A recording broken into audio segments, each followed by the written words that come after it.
Ain't happening. You ain't getting in my boat. Leave me alone. He's going around the point. There he is.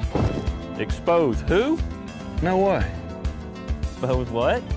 That's the one we was looking for. Behind that rock just like that. MJ, I don't think this is what they meant when you said exposed.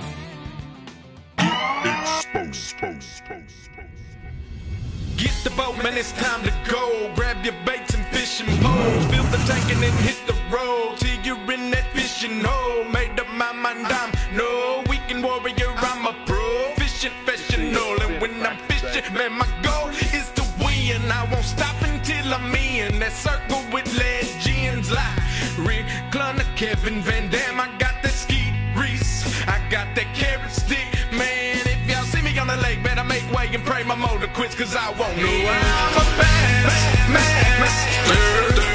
Yeah, I'm a bass master. I really believe that watching this Pro Patterns Exposed video is going to help you increase your fishing catch ratio tremendously. Not just peat ponds, but you've got Ott Defoe, you got some of the best names in the business on Pro Patterns Exposed. You got Timmy Horton, you've got, I mean, I couldn't name you all the guys. And if you'll watch these videos, I promise you it'll make you a better fisherman. Black bag on my side, carry in. Hey everyone, Mike McClelland here with you on Exposed. We're here at the Alabama River, day 3 of practice. And this place is kind of special to me. This is the place where I really kind of got my career back up and rolling. I won an event here, the Bassmaster Central Open, or is it Bassmaster Open Championship in '05, and it kind of got a fire lit in me again. And so I came here with a lot of high expectations. When I say high, if you look around the bank, the water's a little higher now than it was when we were here 7 or 8 years ago. We're looking at, this place is absolutely flooded right now. 7 to 9 to 10 foot of water on the outside of the trees are in the water, and it's really got the fish scattered out a lot. But there's one thing that I've learned about fishing high flooded, whether it's a lake, a river, it really doesn't matter. If you're fishing flooded water situations, the biggest thing I've learned is you have to get to the bank. And I don't care if that's in somebody's yard, in a park, up against a steep bank. The big thing that you don't want to do is put yourself in a position where you're trying to flip, you know, 100 yards of flooded stuff or throw a spinnerbait. It's just, you're not going to be successful. And you're going to see today, I mean, based on what I do, I'm not going to spend much time flipping. I've done a lot of that in practice. I've flipped some isolated stuff. But I'm going to try to find fish and really probably work my pattern out a little more thoroughly than I have up to today, looking for fish that aren't really relating to all this flooded stuff. They're either going to be related to a steep bank, or I'm going to fish a lot of the old sandbars and clay banks out on the river and try to find a school of fish rather than going through this flooded stuff trying to find one or two. So that's what we're going to try to get done today. Stick around, let's see what happens. One thing about these spots in the Alabama rivers, they're probably one of the most aggressive fish that I've ever fished for. You know, you can cover a lot of water when you got current like this, but the biggest thing, I normally don't want to spend my time fishing with the current, but I will practice with the current. And basically what you're doing is you're looking for eddies. I mean, you'll drift along with the current. When you start seeing eddies and swirls behind stuff, that's when you kind of slow down and really try to hone stuff in. But the biggest thing that I'm looking for right now is when we come up on the tail of this island, when this river's down at normal stage, there's a big sandbar below this. And these fish will basically pull up on these sandbars really to avoid the cover. I mean, it's harder for these fish to feed if they're up in the middle of all that slop and bushes and stuff. If they're out here on a sandbar and a school of bait comes by, I mean, they can feed real aggressively and real easily. So that's the biggest thing that I'm going to try to focus on this week, is not getting hooked up in trying to fish all this flooded stuff, but find fish that are outside the flooded stuff and actually grouped up. I mean, we're in the post-spawn part of the year, and I mean, these fish are feeding up, and whenever Mother Nature puts a lot of current in these rivers, I mean, these fish feed, and they feed hard. Like I said, what's crazy is how these fish like current. I mean, little ripples that are coming through these islands are perfect places for these fish to set up and just wait to ambush stuff.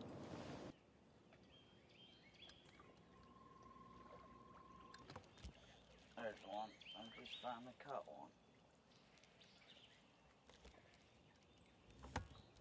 Here, let me go. I gotta get this off. Gosh, I didn't think he was that big when I first did it. Lord. Spots pull anyway, don't they?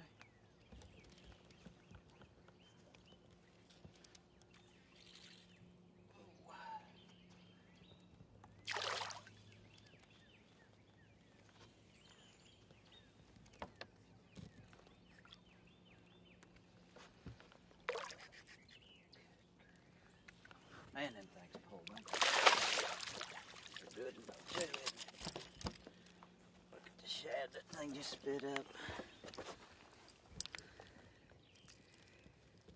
Good grief. That right there is what we were looking for. I believe a person can catch 5 of them a day. Be in pretty good shape. Look at the shad he spit up. Reckon that crankbait's just about the right size. Believe that.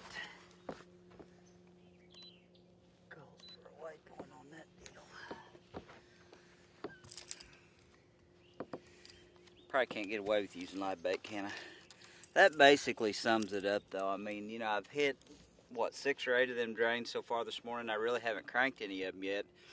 Mainly been throwing a spinnerbait and a jig. I got a bite in there on a spinnerbait, and I picked this crankbait up, and I mean, I had to throw it through there 6 or 8 times before I finally got one to react to it. But that's that Spro DD John Cruz's bait, and it has been a good one. There's no doubt about it.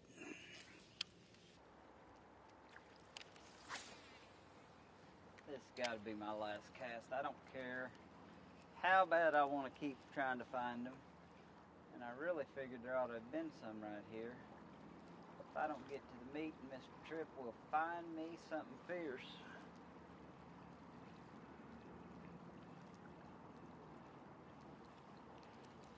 That's a good one to end it on right there. I tell you what, I hope y'all have enjoyed today, and I really hope you've learned something from today. You know, I know we haven't just tore them up. We got a fair number of bites. I don't know how many of them would actually gone in the live well. But the thing about it, I mean, I hope I've taught you some things today. The next time you're faced with high flooded conditions on a river system or even a lake, remember what I said. Try to get to the bank. Try to fish a park, somebody's backyard, a slick bank, a steep bank. Just try to get out of the heavy flooded stuff. And when you're fishing heavy current, remember to look for those seams. And I guess that's about all I've got for you. Don't forget, and I hope you've enjoyed the show, you're watching Exposed. Thank you for watching Exposed. Join us again next week on ProPatterns.com as more of the world's top professional anglers share their tournament strategies with you. This is Sandra Rankin, and we'll see you then. Exposed. Get the boat, man, it's time to go. Grab your baits and fishing poles. Fill the tank and then hit the road till you're in that fishing hole. Made up my mind, I'm no weekend warrior. I'm a pro fishing professional, and when I'm fishing, man, my goal is to win. I won't stop until I'm in that circle with legends like Rick Clunner, Kevin Van Dam. I got that Skeet Reese, I got that carrot stick, man. If y'all see me on the lake, better make way and pray my motor quits, 'cause I won't lose.